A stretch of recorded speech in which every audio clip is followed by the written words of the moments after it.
ফলসহ এক আম গাছের দাম হাঁকা হচ্ছে 50,000 টাকা। ফরিদপুর বৃক্ষ মেলায় মিলছে এই গাছ, যা নজর কাড়ছে ক্রেতাদের। 15 দিনের এই মেলায় আছে বাহারি জাতের আম সহ নানা ফলের গাছও।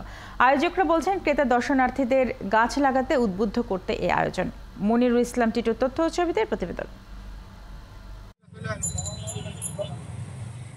গাছে ঝুলছে থাইল্যান্ডের বিখ্যাত চিয়াংমাই জাতের রঙিন আম, আর আমসহ গাছের দাম চাওয়া হচ্ছে 50,000 টাকা।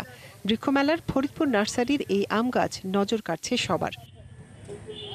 চিয়াংমাই ছাড়াও মেলার বিভিন্ন স্টলে রয়েছে মিয়াজাকি সহ ফল ভর্তি বিদেশি বিভিন্ন জাতের আম গাছ। এখন জন্ম সনদ দিয়ে খোলো বিকাশ স্টুডেন্ট অ্যাকাউন্ট, নিজের বিকাশ নিজে কর। তবে শুধু আম নয়, অনেক স্টলেই আছে অন্যান্য ফলের গাছও। বিক্রেতারা বলছেন, ক্রেতার নজর কাড়তে ও বিশ্বাসযোগ্যতা নিশ্চিত করতেই ফলসহ গাছ রেখেছেন। আমাদের এই যে চিয়াংমাই যে আমটা, এই আমটা অত্যন্ত ভালো, অনেক ঘরে এবং হাইব্রিড। এটার বৈশিষ্ট্য হলো সব আম যখন শেষ হয়ে যাবে তখন এটা পাকবে। যখন আমাদের ঢাকার মার্কেটে এক কেজি আম 500 টাকা বিক্রি হয়। আর ফলসহ গাছ কিনতে আগ্রহী হচ্ছেন ক্রেতারা। বলছেন, এতে প্রতারিত হবার সম্ভাবনা কম।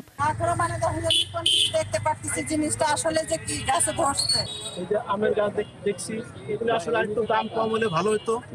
এই জাত যেহেতু বাংলাদেশে নয়, সেই ক্ষেত্রে দামটা আমার কাছে একটু বেশি মনে হচ্ছে, আর একটু রিজনেবল হলে ভালো হতো।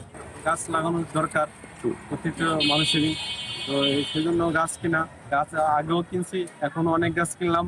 মানুষকে বৃক্ষরোপণে উদ্বুদ্ধ করতেই এই মেলা, বলছেন আয়োজকরা। এমন একটি আয়োজনকে সাধুবাদ জানিয়েছেন স্থানীয় সংসদ সদস্য। তিনি বলেন, জলবায়ু পরিবর্তনে ইতিবাচক ভূমিকা রাখতে পারে এই গাছ।